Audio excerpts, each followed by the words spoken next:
but I am 100% committed to banning stock trading by members of Congress. So I'm not going to be dissuaded from that one way or another. And we can throw up as much chaff as you want to, but the fact of the matter is, members of Congress should not be trading stock. They should not be. Congress is a rich man's club.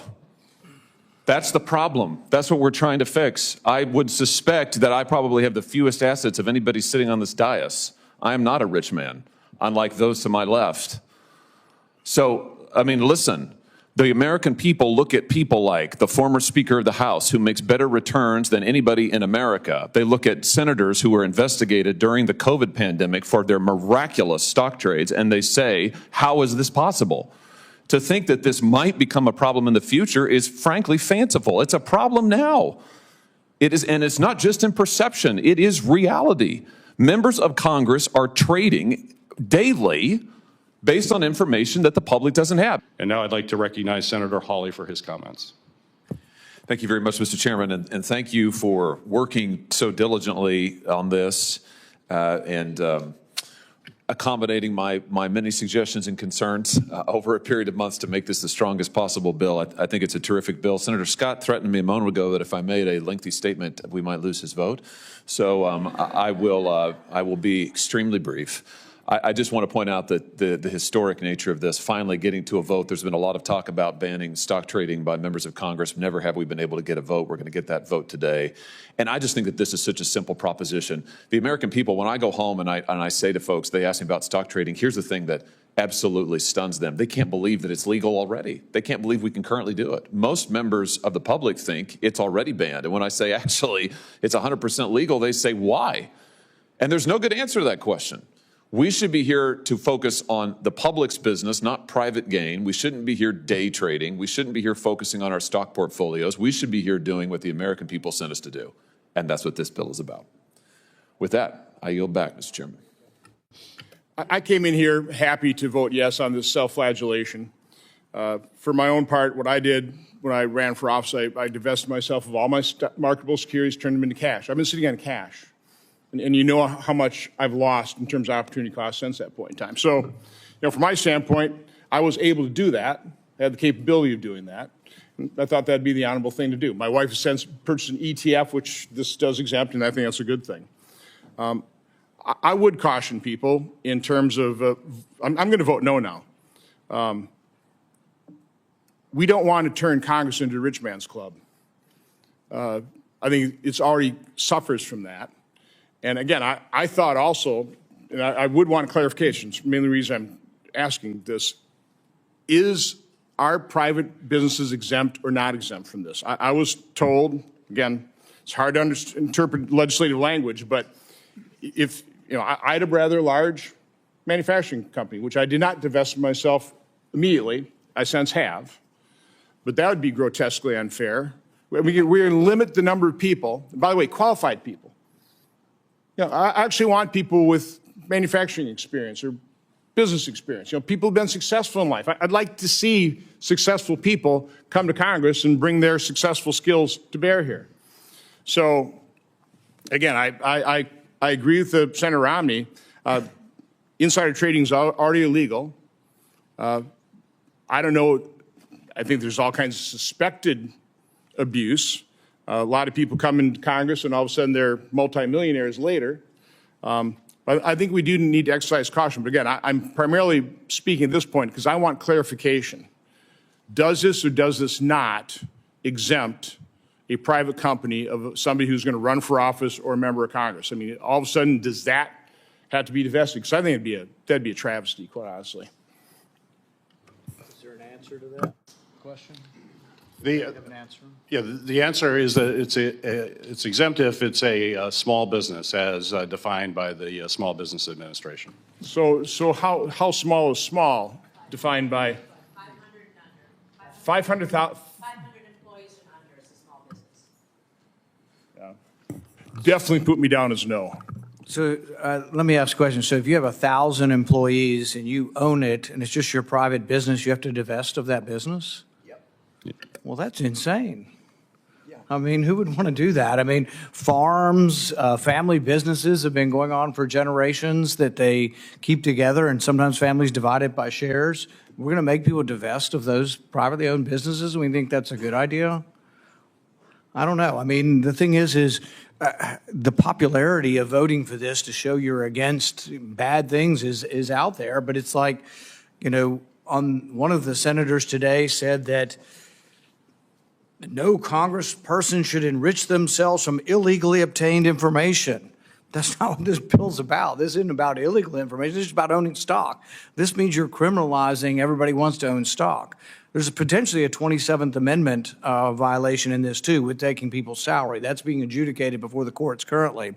But to vote against this sounds like, oh, gosh, you're for corruption. Nobody's for corruption. There are laws we passed, and I voted for the Stock Act a couple of years ago, and the Stock Act helped to ban or further ban what was already illegal. It has always been illegal to do insider trading for anyone in Congress or otherwise. With the Stock Act, I understand it is, we reaffirmed that.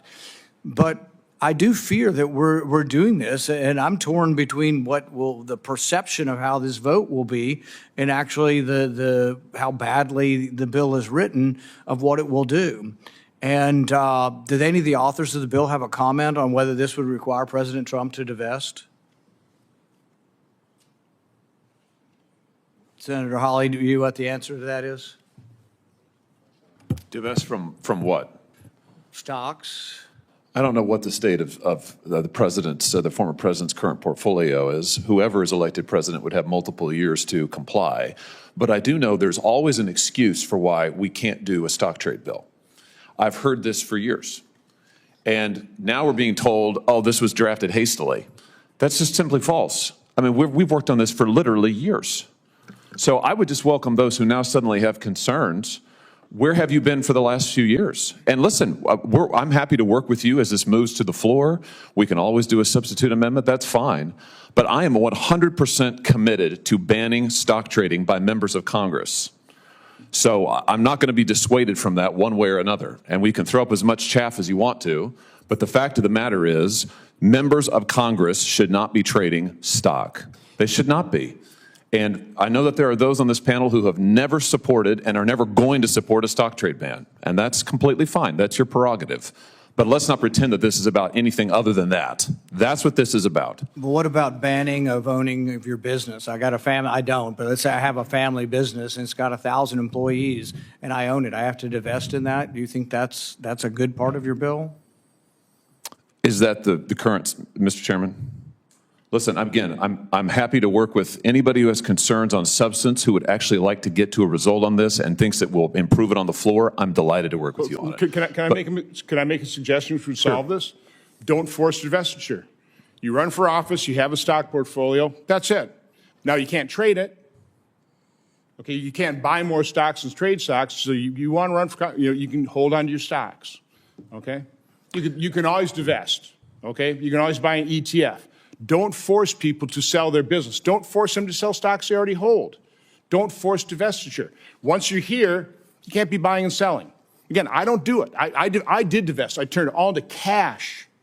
Okay? So that's how I handled myself. I don't want to force what I did and everybody else, though. Not everybody's in my position. I don't want to turn Congress into rich man's club. And by the way, I certainly don't want to impose a self-flagellation on other branches of government. We can do this to ourselves. I don't think we should do it to the executive branch or the judicial branch. Congress is a rich man's club. That's the problem. That's what we're trying to fix. I would suspect that I probably have the fewest assets of anybody sitting on this dais. I am not a rich man, unlike those to my left. So, I mean, listen, the American people look at people like the former Speaker of the House, who makes better returns than anybody in America. They look at senators who were investigated during the COVID pandemic for their miraculous stock trades, and they say, how is this possible? To think that this might become a problem in the future is frankly fanciful. It's a problem now. It is, and it's not just in perception, it is reality. Members of Congress are trading daily based on information that the public doesn't have. And now we've heard the insider trading. I understand that insider trading is banned, but let's be honest. Members of Congress get information that is technically not insider information as defined by the securities laws that is nevertheless extremely beneficial to know, and often we get it earlier than other people do. That's why senators rushed to trade stock at the beginning of the pandemic and were investigated for it. Ultimately couldn't be prosecuted because technically it wasn't a violation of the securities laws. Was it a good idea? No. Should it be happening? I submit that it should not be. So again, I just want to say to anybody who would like to support this bill but says I have concerns over technical aspects of the drafting, I hear you loud and clear, and I'm happy to work with you on that. Answering your question, former President Trump owns 114 million shares of Trump Media and Technology Group Corp., worth $3.776 billion. He would be required to divest that. All right? That would be at a massive disadvantage for him.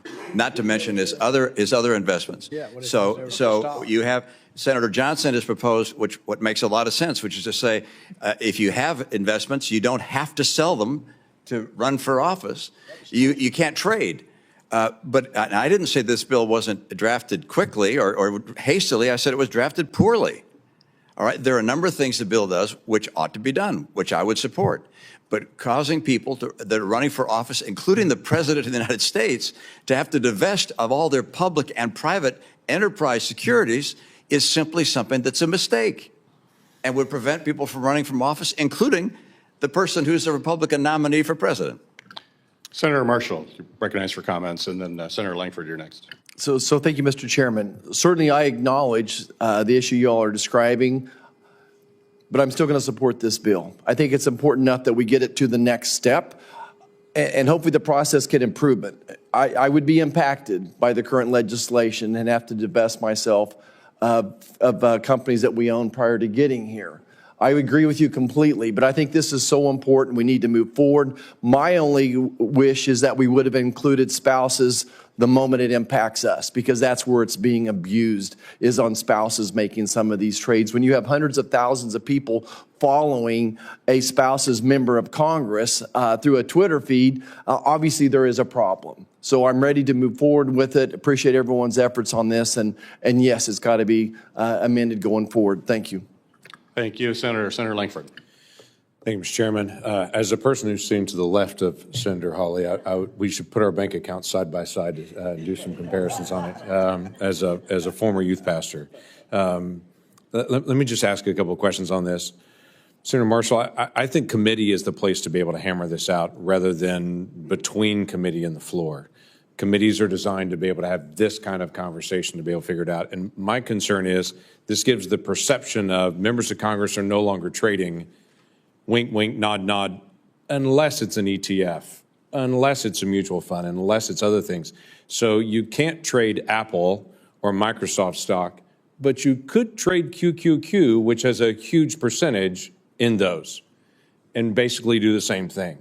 That's allowed in this bill. And so if we're going to try to give the perception that this is blocking members of Congress from owning or trading stocks, but ignore this other part of the market where they're still able to play in the market in that area, I just think it's just not being consistent for us.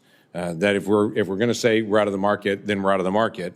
If we're not, then let's find a way to manage this. The Stock Act, when we passed that, and I'm one of those that voted for it as well, the Stock Act said it's already illegal to be able to trade stocks with insider information. And to make sure that there's maximum amount of enforcement and transparency, everybody's got to disclose every transaction that you have over $1,000. It's all got to be out there in the public eye, and it's got to be immediate. And there is accountability on that. I would tell you, as a member of the Ethics Committee, we do get contacts from folks saying, there was this trade that happened, I saw it, I tracked it, they were in this committee at this time, they were in this meeting. So some of that dialogue does happen behind the scenes to be able to go through all that. It also, this bill would say that I couldn't own or trade stocks, but my chief of staff who set up the meeting, who actually met with those people first, now they could. The legislative person that sat in the meeting with me, when that inside conversation happened, they could trade on stocks, in fact, on that stock, but I couldn't. So it creates this very interesting who's actually engaged in actually more inside information than us is our staff. And our staff are all exempted from this bill, saying they have access to all that information, but members of Congress actually cannot. And actually, college-age kids are also exempt from this.